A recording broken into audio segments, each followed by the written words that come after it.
Stop being nice. There comes a time in life when you must ask yourself, am I living for myself or am I living to please others? From childhood, we are told to be nice, to smile when we don't want to agree when we should disagree, to keep quiet when we need to speak up. And little by little, we shrink ourselves to fit into a mold that was never meant for us. But today, I want you to challenge that conditioning. Stop being nice. Not because you should be cruel, not because you should hurt people, but because being nice at the cost of your own happiness is not a virtue, it's a prison. How many times have you said yes when your heart screamed no? How many times have you tolerated disrespect because you didn't want to seem rude? How many times have you allowed yourself to be ignored, undervalued, or unappreciated because you thought being nice meant being quiet? Enough. Niceness is not strength. Strength is standing up for yourself. Strength is saying no without feeling guilty. Strength is choosing your peace over their expectations. You see, life does not reward people who are merely nice. It rewards those who are bold, those who are willing to walk away when they are not respected, those who demand their worth not by shouting, but by refusing to settle for less. So I urge you, stop being nice. Be real. Be fearless. Be unapologetically you. Because the moment you stop shrinking, the world will have no choice but to see you in your full power. Niceness is not kindness. There is a fine line between being nice and being kind. And yet, so many of us blur that line without even realizing it. We are taught from a young age that being nice makes us good people, that saying yes, even when we want to say no, makes us likable, that agreeing with everyone, even when we don't believe in what they stand for, makes us humble. But is that truly kindness? Kindness is rooted in strength, but niceness? Niceness often comes from fear, the fear of rejection, the fear of being disliked, the fear of standing alone. When you are just nice, you let people walk over you. You tolerate disrespect because you don't want to cause a scene. You silence your voice because you're afraid of making someone uncomfortable. You carry burdens that aren't yours to carry because you feel responsible for everyone's happiness except your own. But kindness does not mean you betray yourself just to keep the peace. Kindness does not mean you tolerate what is unfair. Kindness is not about pleasing people. It is about standing up for what is right, even if you have to stand alone. A nice person will say yes to avoid conflict. A kind person will say no because they know their limits. A nice person will smile even when they are breaking inside. A kind person will be honest and courageous enough to say, I am not okay. And the truth is, the world doesn't need more nice people. The world needs more kind people. People who have the courage to say what needs to be said, to walk away when their dignity is at stake, and to choose honesty over approval. There are moments in life when silence feels safer, when speaking up seems like a risk, a burden, a disruption. We are told, don't argue, don't make a scene, just let it go. And so, little by little, we swallow our words, our thoughts, our truth, until one day we forget the sound of our own voice. But let me tell you this, your voice matters. Every time you stay silent when you should speak, you are telling the world that your thoughts are not important, that your feelings are secondary, that your truth is not worth hearing. And if you do this long enough, people start believing it. They start dismissing you, overlooking you, deciding for you, because you never showed them the power of your voice.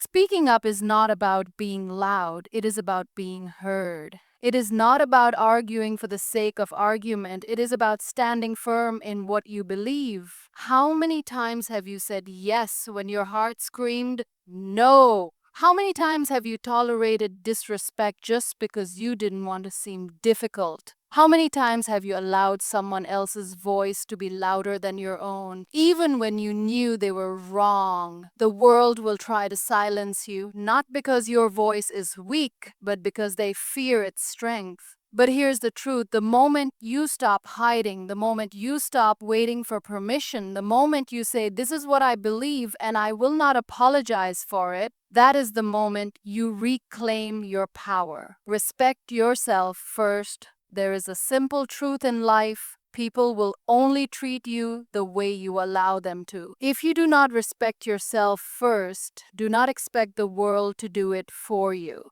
How often do we put ourselves last? We compromise, we adjust, we bend until we are no longer recognizable. We tell ourselves that being a good person means being selfless, that love means sacrifice, that patience means endurance. But what happens when that sacrifice costs you your dignity? What happens when endurance turns into suffering? Respect is not something you demand from others, it is something you teach them by the way you carry yourself. When you constantly say yes to things that drain you, when you tolerate words that belittle you, when you shrink yourself to fit into places that were never meant for you, you are sending a message: I do not respect myself enough to walk away. But let me tell you something: choosing yourself is not selfish. Setting boundaries is not rude. Saying no is not unkind. It is a declaration that you understand your worth, that you will not allow anyone to treat you as an option when you are meant to be a priority. If you don't respect yourself first, people will test your limits. They will take what they can until you have nothing left to give. But the moment you decide that you are enough, that you deserve better, that your presence is valuable, that is the moment the world will have no choice but to see you in your true strength. We are taught to give, to be there for everyone, to carry the weight of the world on our shoulders without a complaint, to be the friend who listens, the daughter who obeys, the mother who sacrifices, the colleague who never says no. And somewhere in between fulfilling all these roles, we forget one simple truth: we too need the love we so freely give to others. You cannot keep pouring from an empty cup. How many times have you put yourself last? How many times have you ignored your exhaustion just to show up for others? How many times have you mistaken self-neglect for selflessness? There is a difference between being kind and being drained. There is a difference between loving people and losing yourself in the process. You can be there for others, but you must also be there for yourself. You can offer your hand, but you must also learn to rest. Because if you keep giving without refilling your own soul, one day you will wake up feeling empty, with nothing left to give, not to yourself, not to anyone. Loving yourself is not a luxury, it is a necessity. Rest is not a weakness, it is the fuel that keeps you going. Taking care of yourself is not selfish, it is the foundation upon which everything else stands. Nice people get overlooked. There is a silent struggle that nice people go through, one that nobody talks about. You do everything right, you are kind, accommodating, always putting others first. You say yes when you want to say no. You forgive even when an apology never comes. You go out of your way to make people comfortable, even at the cost of your own discomfort. And yet you are overlooked. You watch as the loud ones get noticed, the bold ones get respected, the ones who demand are given more than the ones who silently deserve. You tell yourself that one day your patience will be rewarded, that one day people will see your worth, but days turn into years, and all that's left is an unspoken truth: the world does not always appreciate what is freely given. Niceness is a beautiful quality, but when it comes at the expense of your own self-worth, it becomes a burden. People do not respect those who are always available, who never complain, who never set boundaries. They take it for granted. Because when you teach people that you will always say yes, they stop asking if you want to say no. When you teach them that you will always be there, they stop valuing your presence. You must understand this. Being nice will not get you far if it is not backed by confidence, boundaries, and self-respect. Do not be afraid to take up space. Do not be afraid to say no. Do not be afraid to remind people that your kindness is not weakness. Because the world does not give opportunities to those who wait in silence. It gives them to those who are brave enough to claim them. From the moment we open our eyes to this world, we are taught to seek approval, to be the obedient child, the agreeable friend, the selfless partner, the accommodating colleague. We are told that making people happy is the right thing to do, that saying yes, even when it suffocates us, is a sign of a good heart, that putting others before ourselves, no matter the cost, is what love looks like. But have you ever stopped to ask yourself, at what cost? How many dreams have you let go of just because someone disapproved? How many times have you stayed in places that made you unhappy just because you were afraid of letting someone down? How many times have you made choices not for yourself, but for the comfort of others? You see, the fear of disappointing people is the chain that keeps us trapped.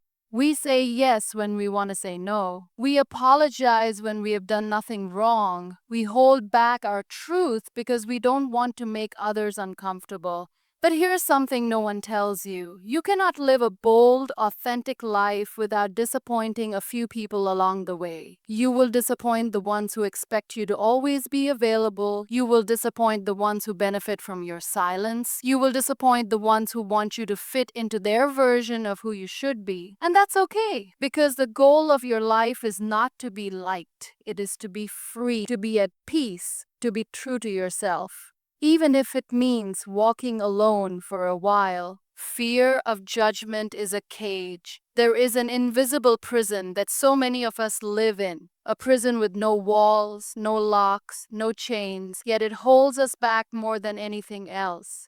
It is the fear of judgment. From a young age, we are taught to seek approval, to be mindful of what people will say, to dress a certain way, speak a certain way, live a certain way, just to avoid the whispers, the stares, the opinions of those who do not even walk our path. And without realizing it, we shape our lives around the expectations of others. We hesitate before speaking our truth because we fear being criticized. We hold back our dreams because we worry they might seem too ambitious. We stay in situations that no longer serve us because we don't want to be questioned.